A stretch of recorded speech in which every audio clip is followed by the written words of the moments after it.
Hello, everyone, and welcome to episode 166 of the Meet the Farmers podcast with me, Ben Eagle.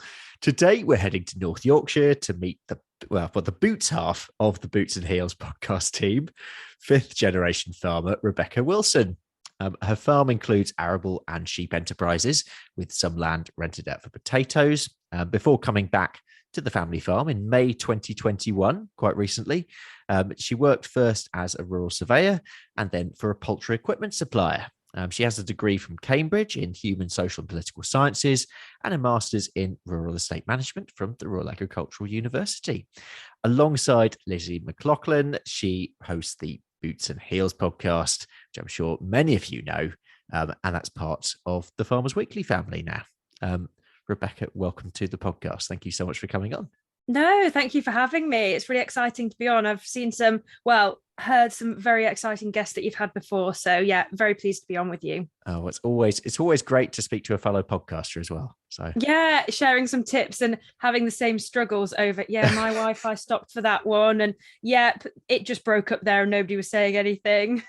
Yep. It's what a podcaster's life is about. Are you having a good week? What are you up to this week?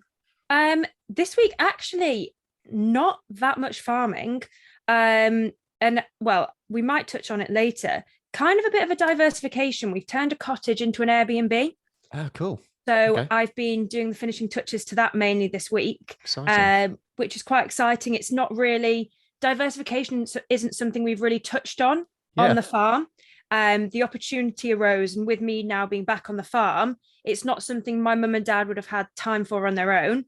So I said, let's try it. Let's try and maximize some income coming into the farm, because actually, if any farmers are listening, I'm sure there's a really good mix of people who listen, but it's pretty tricky times. And actually, if we can find income from elsewhere, it's proving really, really vital at the moment. Yeah.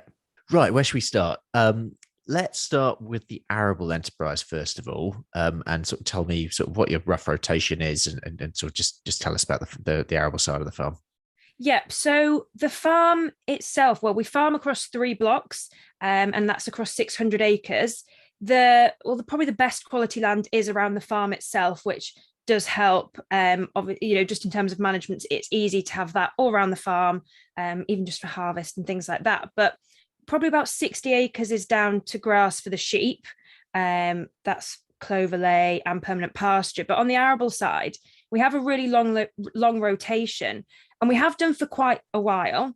And I think it's really interesting when I speak to people and the term regenerative farming gets brought up in relation to having grass and having a long rotation. I think, okay, this phrase is great, but actually people have been farming like this for quite a long time. Yep.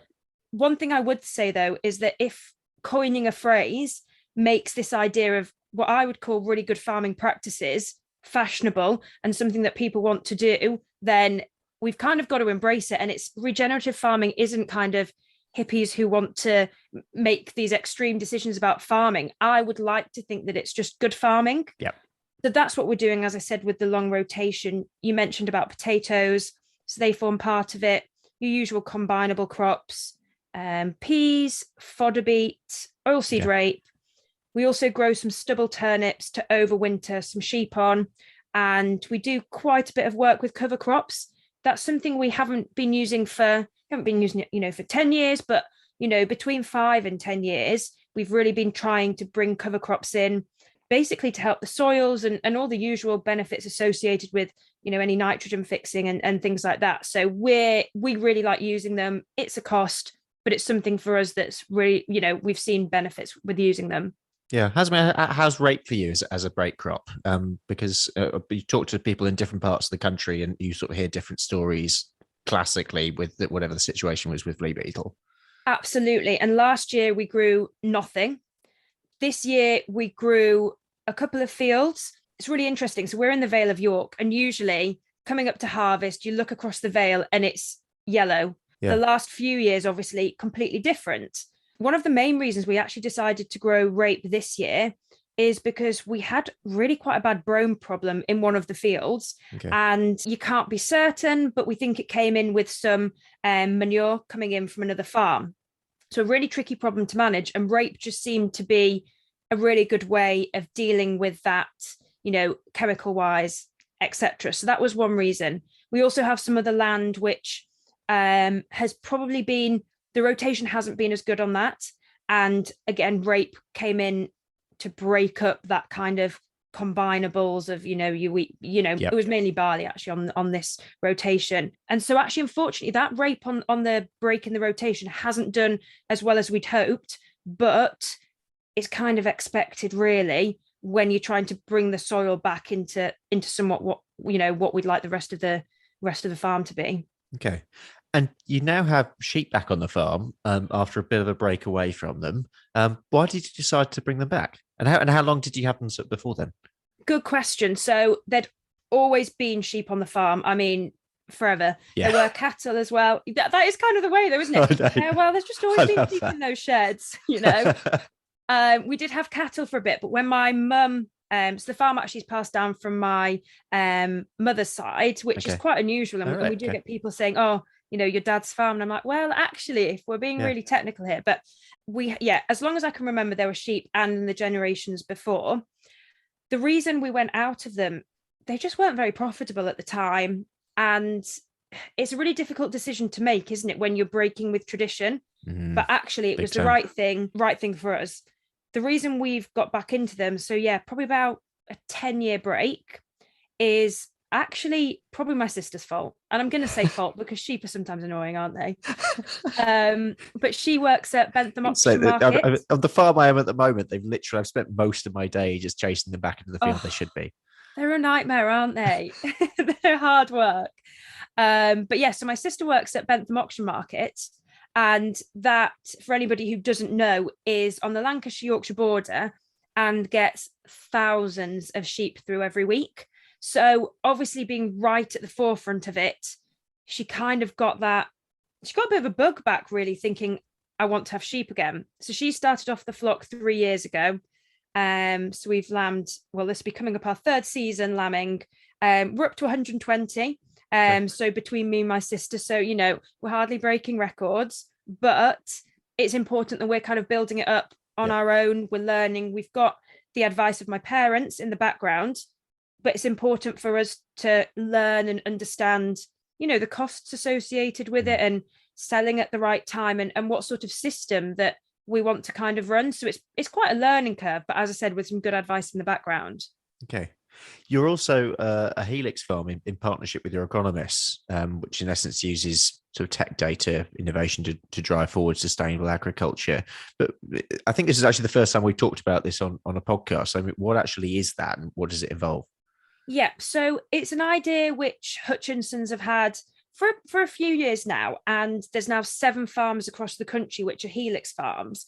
And we were actually just approached by our own agronomist who said, would you like to be involved in it? And luckily, this was kind of before I was back on the farm, but luckily my parents have a really progressive way of thinking. And actually for them, getting involved in, as you say, the kind of technology side, the data side was kind of a no-brainer.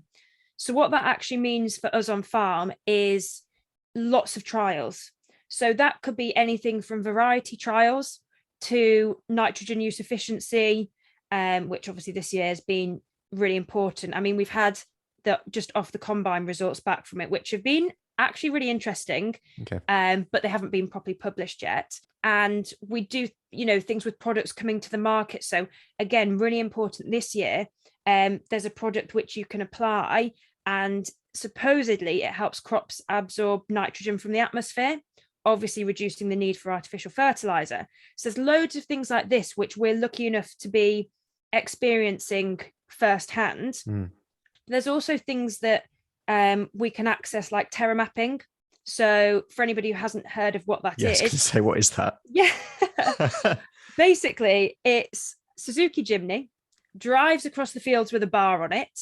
And I'm going to stop there on what the actual technology does with bouncing things back into the soil and whatever, because that's lost on me. But it's mapping what's really in the soil. So that could be pH level, that could be, your kind of trace elements, carbon. And so I think what's really important, what we're trying to show is that it's all right having this data, but you have to use it to inform your decision making. So pH, for example, we'd look at parts of the field and treat them as separate parts. Yep. And then we can variably apply our lime, for example.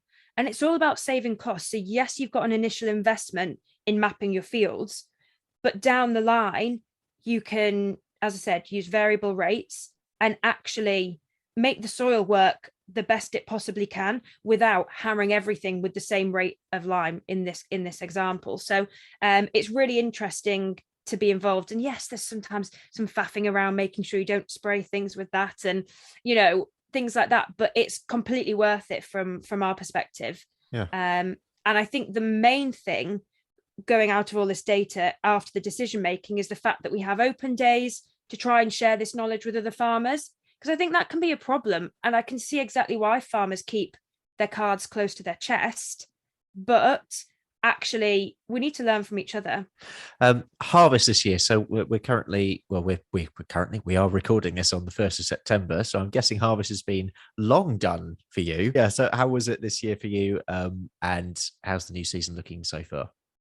I think that's quite a good question. And I feel like you hear this kind of idea of pub yields, don't you? And for us, actually, and I'm fairly honest, or as honest as I can be, without going down to the absolute, point whatever of a ton, I try and be quite honest when I tell people. And actually for us, we've been quite down on yields across the board. So our peas, for example, we budgeted for around, just over 5 tons a hectare. That's what we would be, be happy with. And we got just under 4.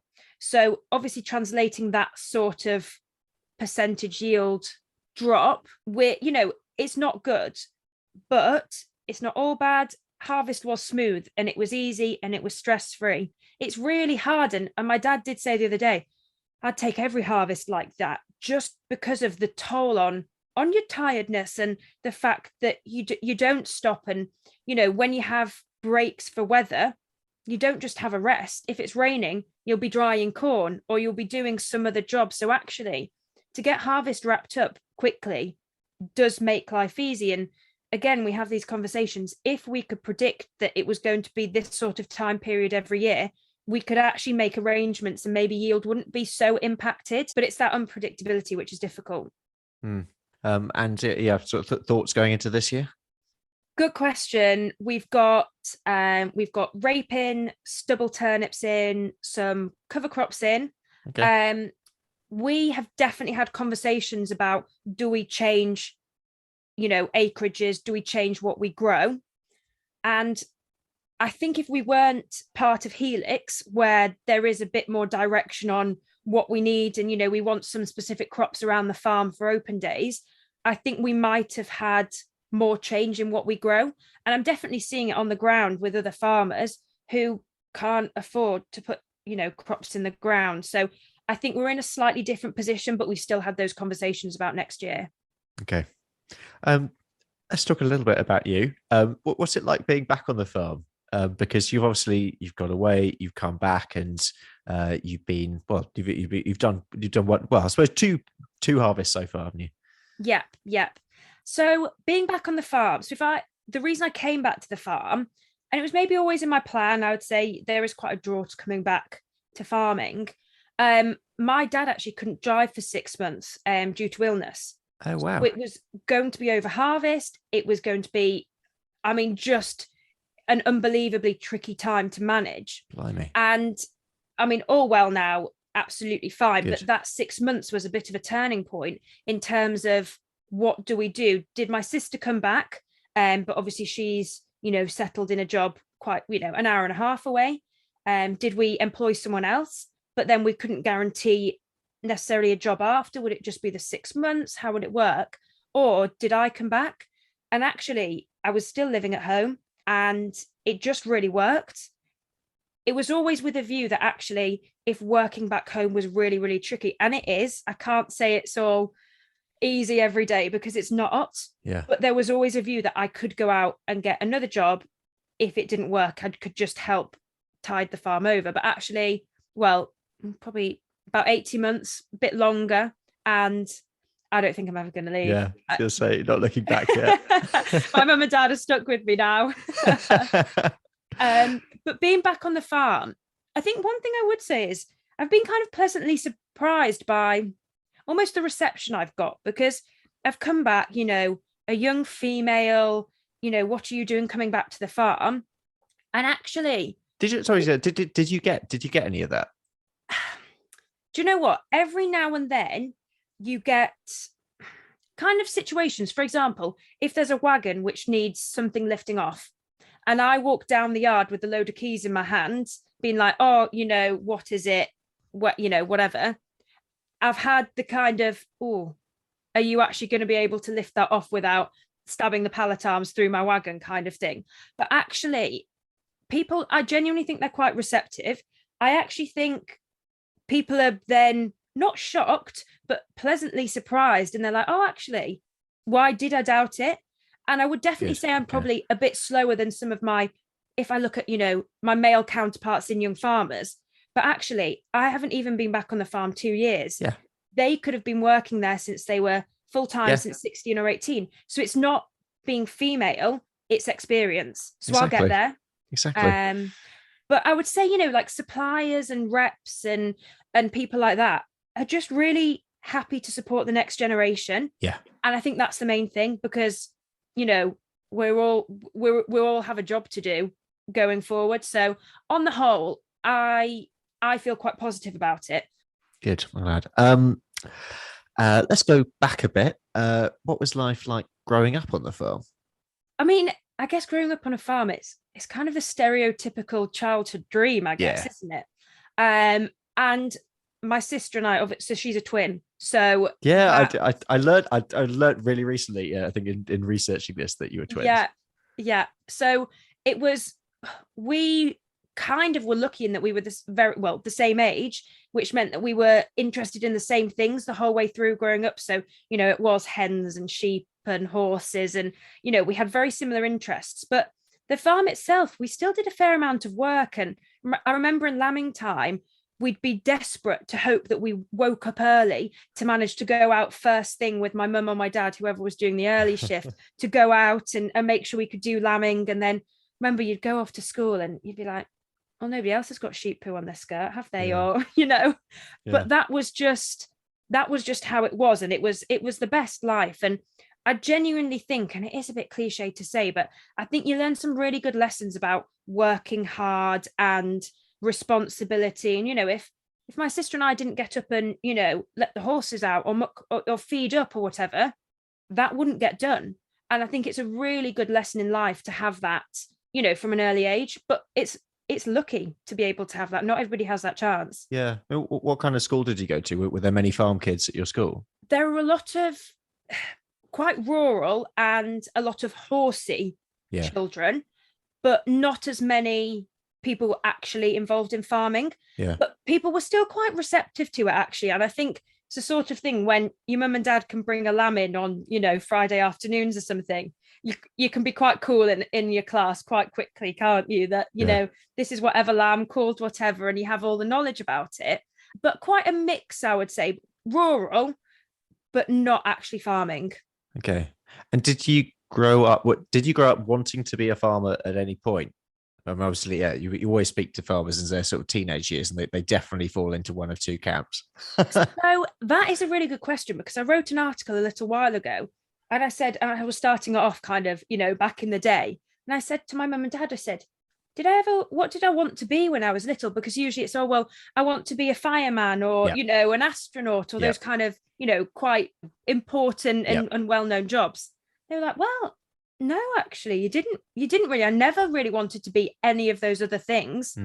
It was always farming, which I guess, and I'm thinking if we're moving on throughout my life, there's probably questions about maybe why I chose the things I did to study and whatever at university.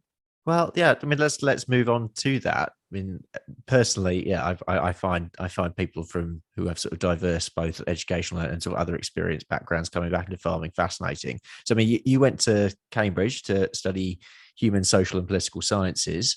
So, I'm assuming at that point that you weren't interested in an agricultural career necessarily, but maybe you still were. So that's a really good question. I am just glad that you didn't say, so what is human, social, and political sciences? I'm like, can't really remember, to be honest. I mean, you can answer that if you want. But yeah. But I would say farming was definitely in the back of my mind. So it was a case of when I'd go back, not if. But I did well at school. Yeah. And I was going to say, clearly. Yeah, it was definitely the kind of route that was, I'd say, expected of me, to be honest. Right. To go to university. I think the thing is, I think the subject, it sounds broad and it is broad. I didn't know what I wanted to do. I couldn't say, yes, I want to go and study chemistry or French or maths because I didn't have a clue. All I knew is that actually, with the grades I had, I probably should try and pursue something at university. So that offered me, as I said, the broadest kind of way to do university. I knew I wouldn't get bored with it. And then, as I said, I didn't envisage coming back to the farm as soon as I did, but it was always a thought. But I did have this kind of idea that I'd go off to uni, I'd, earn absolutely loads of money, and I'd come back to the farm and just be able to be like, oh, well, I'm farming as a hobby now. Yeah. But that hasn't quite happened. And after CAM, you went to the REU to do the estate management course. So take me sort of back to that point where I suppose you were looking at the course, you were thinking about going down that line, and your reason, you've graduated from Cambridge, you could have been, with that degree, you could go in loads of different directions. So why estate management and why Cirencester? Genuinely, at the time when I finished Cambridge, I was considering going to London. Everybody was going to London. I thought, do you know what? I really want to be with my friends. I kind of liked the idea of the London life in theory. I liked partying. I liked being with people all the time. I mean, that's quite the opposite now, but anyway, no, I still like partying, but I just spend a lot of time on my own.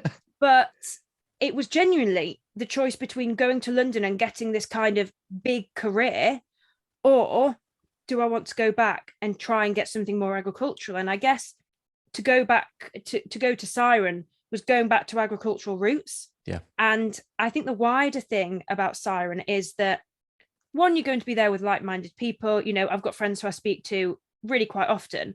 But two, the Cirencester name, if you were trying to get a job, and you can't deny it, it's really, really helpful to have that background and those connections and that kind of networking. And it is genuinely sometimes about who you know. And, you might go into an interview in that kind of rural land management sector, and the chances are your interviewer probably went to Ciren as well. Yeah. So it's a bit, potentially that's too closed off, but it helped at the time when I was there. So after that, you worked as a surveyor in Oxfordshire for a time. Tell me about that. So the master's I did was RICS accredited. So it was kind of a natural step that I would go into surveying. And I think one thing I did slightly differently is that whilst I was there, everybody else was applying for jobs to go straight into. And I was basically enjoying myself too much. I didn't really want to leave to have to go to interviews and prepare for them. And I thought, actually, I've had quite an intense few years beforehand. And I thought, do you know what? It is fine.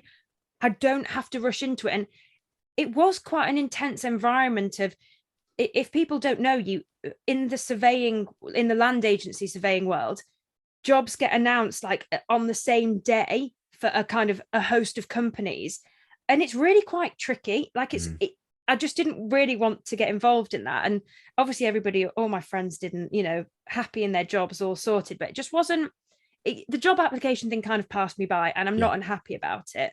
But then ended up, I came back home to harvest, and then thought, oh gosh, probably can't do this forever, because obviously I wasn't formally back working there, and got this job in Oxfordshire in surveying, but specialising in utilities.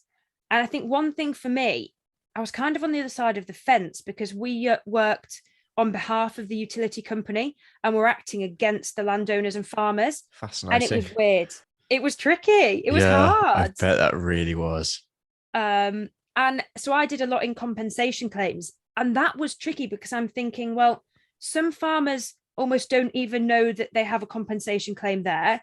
Some farmers might have kind of over or under calculated, but obviously if they'd under calculated, then I couldn't really go in and say, oh, well, I'd like to give you thousands of pounds more. Yeah. So it was a really tricky thing. And I thought the farmers who sometimes underestimated their compensation claims were probably the ones who were struggling the most. and who actually really wanted to give more. But obviously you could give more up to the fair level and what we calculated, but sometimes I was like, oh, I'd just love to just give them some money, and help them through a tricky time. But yeah, it was really, really interesting. But well, as I didn't know it would happen, but I just thought, I want to be back in Yorkshire. I wanted to come back up north. And that was when you joined Vencomatic, the poultry Absolutely. equipment supplier.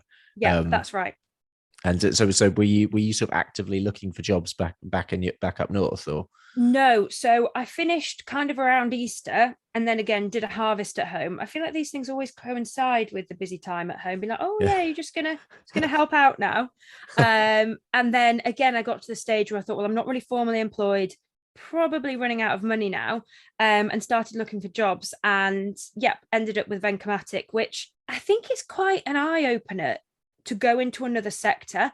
And sometimes you do get asked, oh, what would you say to farmers or whatever? And one of the things I say is it's really useful to understand, if you're a sheep farmer, understand arable, or, if you farm cattle, understand poultry. And I think one of the reasons for that is that they all work together. So, feed price might be high. How does that impact poultry farmers who rely on it all the time? And absolutely. I think it's just a whole world approach, which is really, really important. There's more beyond just what you're doing on your farm. Tell us a little bit about Vencomatic as a company and your sort of your time there. So I started off in, what they'd call customer services, but it was kind of helping to run the engineers, fielding, basically breakdowns. So not easy because breakdowns never happen at the right time. And there's a lot of stake. It could be 30,000 eggs, which, are you going to have to collect them by hand or whatever? So that was a really good thing. And actually, I think companies which start you off actually learning, one, even just customers' names and where they're located, but two, a few bits and bobs about how equipment runs actually really helps for if you move into other areas of the business. So then, they have a real focus on kind of high welfare, their environment, and they're really leading in particularly the welfare side. It's pretty amazing what they're doing. A hen isn't just a hen. There is so much to it, which I learned.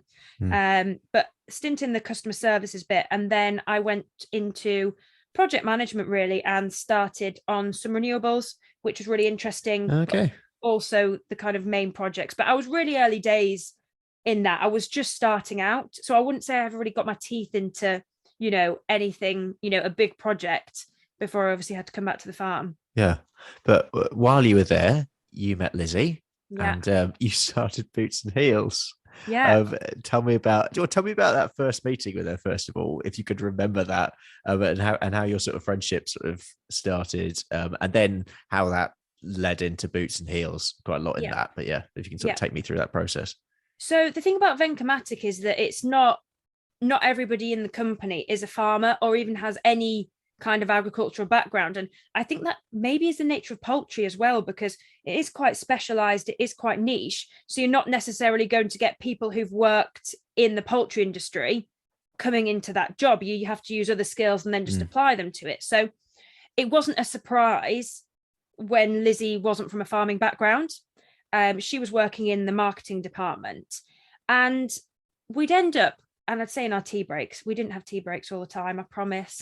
But we'd just get chatting, and I worked upstairs and she worked downstairs. So if I ever came down to the kitchen, I'd just pop my head in, and then, as I said, on our unofficial tea breaks. But we'd get chatting about farming, and she'd just have a lot of questions for me. Yeah. And I just never really considered that, effectively her consumer perspective of what goes on the farm. I hadn't considered it at all, really. All I would be like, well, why can't they just buy what we produce? But I want consumers to actually understand the process now. I've learned a bit more that actually you can't expect somebody to be invested in something they don't understand and haven't actually maybe been given the opportunity to understand. We as farmers maybe aren't as good, it's getting better, but aren't as good as we need to be at engaging with the public. So we can't just say, oh, buy British, without saying, oh, well, actually, this is how we treat this animal from birth through to market, or this is how we deal with our crops, with every state, every growth stage. So I think as I said, it was an eye-opener. And Lizzie did come up with the podcast idea. Okay. Not gonna lie, didn't even really know what a podcast was. I mean, Yeah. I could hardly use my laptop, let's be honest. So, Yeah. Yeah. When was this as well? so this was just, this would have been probably January 2020. Yeah. So this is just literally just pre-COVID, pretty much. Yes, exactly. And that's why a podcast worked, because we're doing exactly what we're doing now. Yeah. It's remote. You can be anywhere. And actually, I mean, we've both got our microphones now, but even if you don't have this microphone, you could record a podcast and do everything from home. So that's, the way that it really worked, in that it could reach so many people as a podcast. So we just thought, well, to be fair, Lizzie was bold about it. She was like, let's just message these people on Instagram. And I was like, well, again, I'd hardly really used Instagram. I'd posted about 3 photos in 5 years, not a clue. Yeah. And actually, it was quite good advice from Lizzie, really. Just, well, we can try, they can only say no. So, we got people like Will Evans. That's quite good advice for life, to be honest. Yeah, it is, isn't it?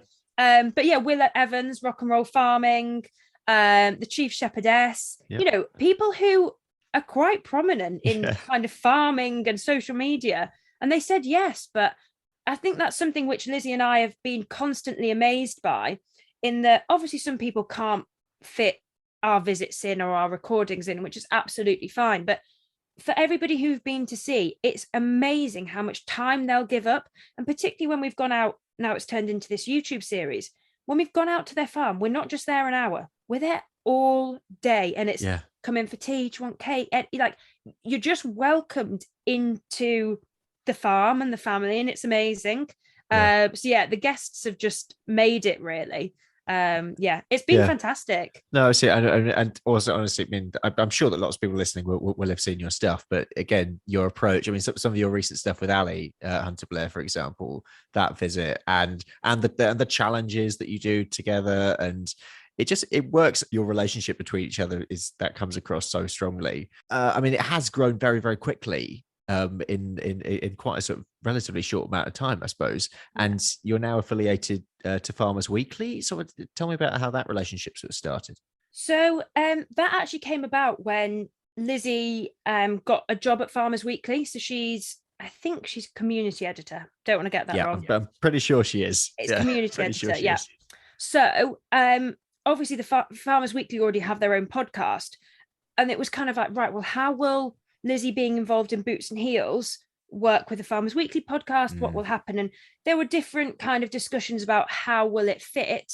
And actually, we just came to the kind of, everybody who's involved in the decision, and that actually Boots and Heels does need to stand on its own. It couldn't be a segment on the Farmers Weekly podcast, for example, because it's a completely different message and we're targeting a slightly different audience. You're quite different to Johan and Hugh as well. So exactly.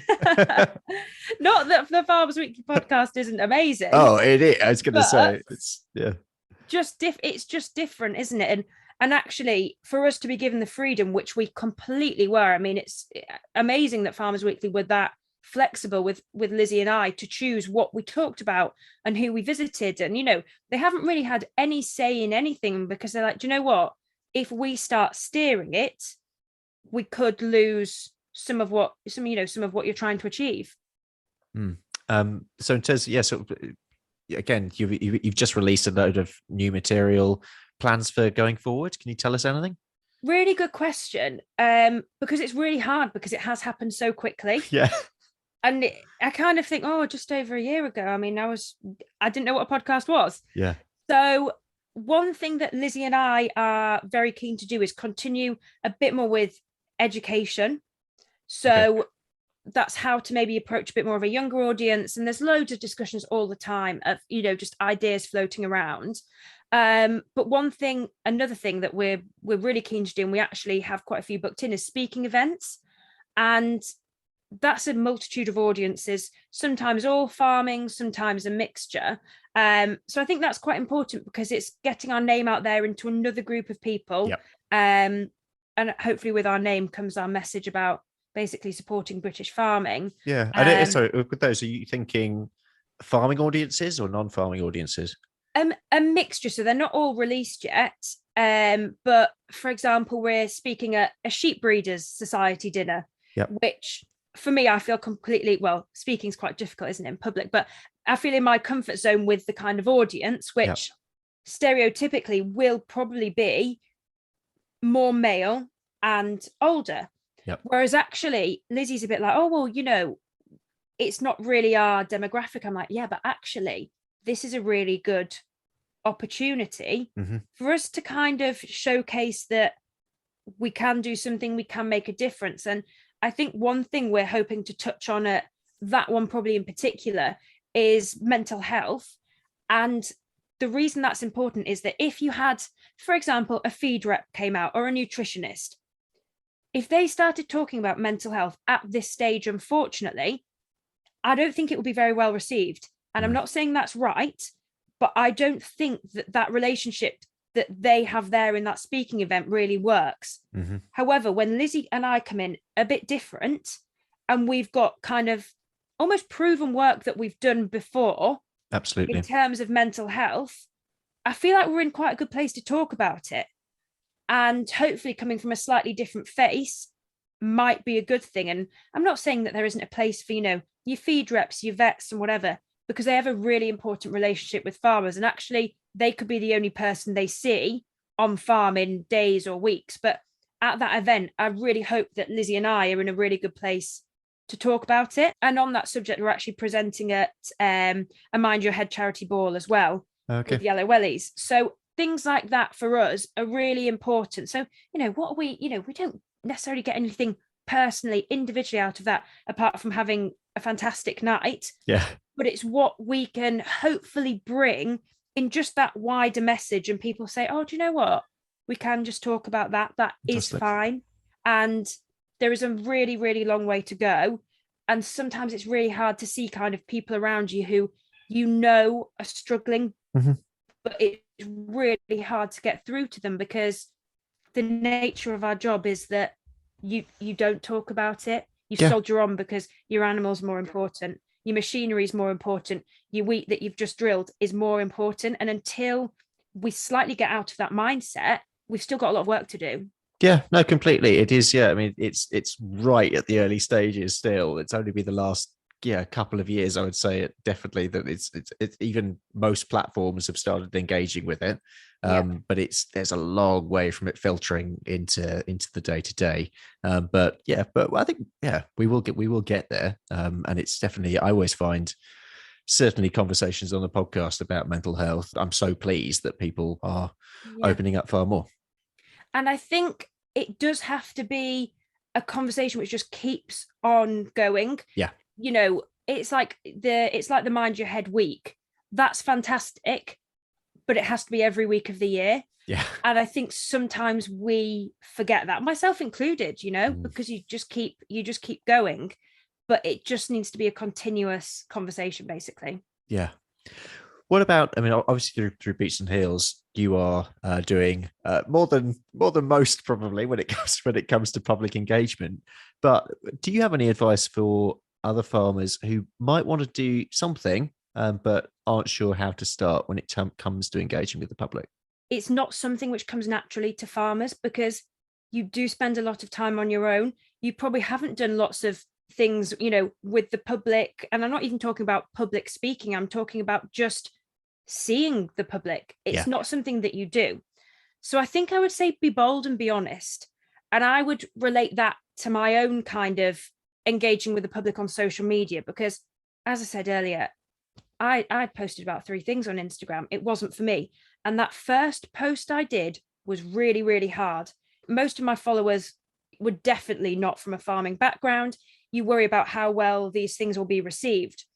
But that's kind of the be bold part, just go for it. And the be honest part is some of my posts and stories which show probably the trickier side of farming, the difficulties. We all love going out on a big shiny tractor, but that's just not the full story. And the realities of when I've shown that have actually gone down way better. I've had way more engagement with them. So a little while ago, I had a sheep which wasn't very well, tried a few treatments with the vet, and then actually it had to be put down. And so I put this on a story, talked about kind of how good the vet had been, how we tried everything, basically how that sheep had only cost us we hadn't earned anything financially, but it was still important for our own, personal peace of mind, for the wider notion of animal welfare, that we tried. And the engagement I got with that was massive compared to, a post with like a nice tractor. But that's why in most of the things that I put online, I try and have some message. Obviously, there's, I posted when I went to the races, but I try and have some underlying message, but delivered in quite a straight down the line, but easy to understand way. Yep. But it's not easy because the public are unfortunately coming from a perspective where they're not lucky like us to have been on farm most days of their life. So the learning process is big. I don't know the ins and outs of a lawyer's job or an accountant's job. Exactly. So learning takes time. Yeah. I think it's a really good point. So I asked you before the show, in the sort of research process for this, about what you think the biggest challenges are in ag. And one of the things you mentioned was accessibility into the industry for younger people, especially those not from a farming background. So from where you're coming from, what do you think that can actually be practically done about this at the moment? And is there anything that any of the listeners either to this podcast or your podcast might be able to do to help, even in a small way? I think the first thing, when you say in a small way, that's such an important point, because we're not going to be able to offer hundreds of thousands of jobs in farming and agriculture tomorrow. Just not possible. Yeah. The process is going to be, as you say, small steps, and something that might seem a small way to you actually could pretty much change someone's life. So I think it does link on to the point, we were just talking about being honest about our industry and what actually is required of you in the industry. Some of the portrayals are maybe a bit unrealistic when it actually comes down to you haven't slept for however long, your last meal was literally 12 hours ago. That kind of thing, I do think we need to be really honest about, because otherwise, when people do come into the industry, it's a shock, and obviously they could struggle. But I think one thing which is really important is that if farmers are open, so if somebody did come and try and approach you for work experience, for an apprenticeship or anything, I think we do kind of have a duty to engage with them as much as possible. And actually nowadays, farms, and actually it's a point Ali Hunter-Blair made, he's basically kitted out his farm to be a one-man band. Yeah. So that he can do most of the stuff on his own. So actually, yes, if somebody just comes to your farm and says, I would really like to come and work on your farm or have work experience or whatever, sometimes the time doesn't allow, but the system doesn't allow either. Okay. But in that sense, what about your farmer friend down the road? Maybe they're looking for someone to come and milk on Saturday mornings or something. So I think don't just accept that the opportunity ends with you. There's potentially a lot more that you can do. That's for those individuals who maybe want to actually work on a farm. But wider than that, offer a farm walk, go and speak to a school, call up your local primary school and say, I've got some lambs, or I can bring some calves in. Do you want me to come and talk about milk? We can all do a tiny thing like that. And yes, it takes time. Yes, we're busy. But I don't think we can complain about, to be honest, at times, the quite dire state of British agriculture if we don't all do a little tiny bit. Tell me about the NFU Student and Young Farmers Ambassador Programme. Yeah, so it's a year-long programme, and I am an ambassador for 2022. I'll get told off if I don't say that applications are now open. If you want to apply. But the application process is a bit of a written kind of, basically a CV, and then if you get through, you go to an interview, and that's it. It's a really simple process. And I guess the aim of the program is to bring together students and young farmers. So, the younger generation. It's a group of really like-minded people, quite a cliched phrase, but we all really want the same things when it comes to farming. And we go out and do things such as, we've done training to go into schools when September, it's September now, isn't it? But when schools are back, yeah, it's scary. To go into schools. We were lucky enough to go to the NFU conference back earlier in the year, which was amazing. There's things like the Lord Mayor's show in London, which is a big deal. And then there's a whole host of kind of things which just crop up through the year. So, for example, I went on a photo shoot with the Jubilee Massey Ferguson tractor. Cool. And as an offshoot of that, and the people I met there, I got asked to go to an AGCO panel discussion where farmers spoke to the marketing team at AGCO. So I think what I would say is the opportunities genuinely keep on coming. And yes, we have these duties that we're expected to do, but you get a lot out of it as an individual, and the NFU will help push anything that you're maybe doing. If it's something they can share on their social media, or, you know, you get writing training and social media training. So there's so much stuff basically going on. And obviously I would say this, but it was really amazing. And I've got a few months left, and it is a really good opportunity. And actually, I've come on it pretty much as old as you can be going on it. If you're still at university or you know, really early days, even just think like what it does for your CV and your skills to go into your next jobs. Yeah. And the platform that you can build for yourself as a result. It's massive, and it is what you make it. And that's the reason I did my first farming Instagram post, because I thought the NFU would be looking to us as the younger generation to maybe promote some messages. Wow. And I thought, I'm going to have to do we it. all know where that led. So that's amazing. That's a super plug. Thanks for that. Let's bring this back to your farm, actually, and your family. I mean, you've already mentioned, as we all know, there are lots of challenges about at the moment.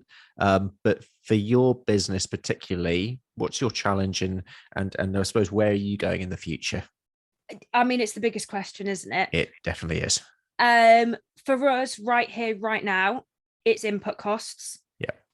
Basically, it's that budgeting element and that idea of forecasting, which most businesses take as a given, that you can forecast and you can plan what's going to happen.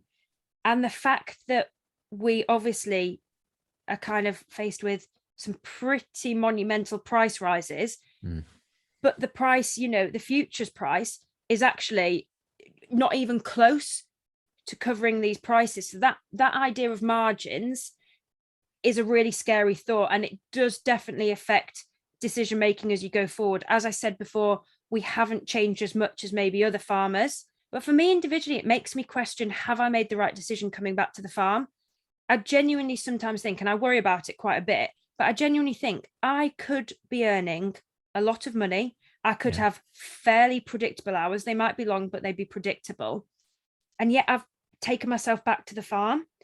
And I do question that sometimes, but actually a lot of young farmers are really willing to come back to the farm because we believe in what we produce. We believe in what we're doing for animal welfare. We believe in what we're doing for the environment. So I truly, truly think, and I have to be optimistic because you wouldn't be a farmer if you weren't, that this has to kind of come full circle. And we do see positives. You know, in COVID, there was a real flurry of support for British farmers, and some of that still remains, not as much as I'd like, but some of that still remains. So albeit we see these input costs rising, you don't know how you're going to pay some bills.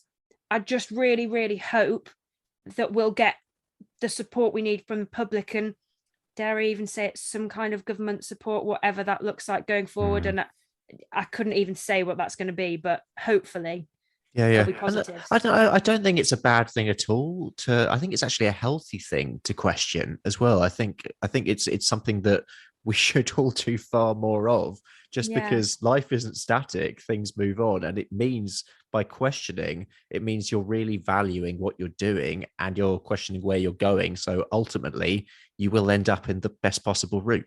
Yeah. Actually, that's quite a nice way of looking at it. When I'm worrying, I'll think, actually, no, do you know what? I'm in the right place. If I'm worrying, I'm going to be in the right place. Absolutely. Yeah, exactly. So I can't believe time is, oh my goodness. Time has really flown. Wow. I told you I talk. It's my job.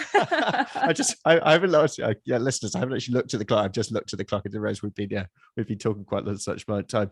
But we always finish the show with the same two questions, which I'm going to ask you now. The first is, Rebecca, what is your message for the public? I would say basically everything I'm kind of pushing already with Boots and Heels and social media, but to put that into a sentence, I'd say buy British, but also work hard, and some of it will be hard work hard to understand what goes into what we're producing.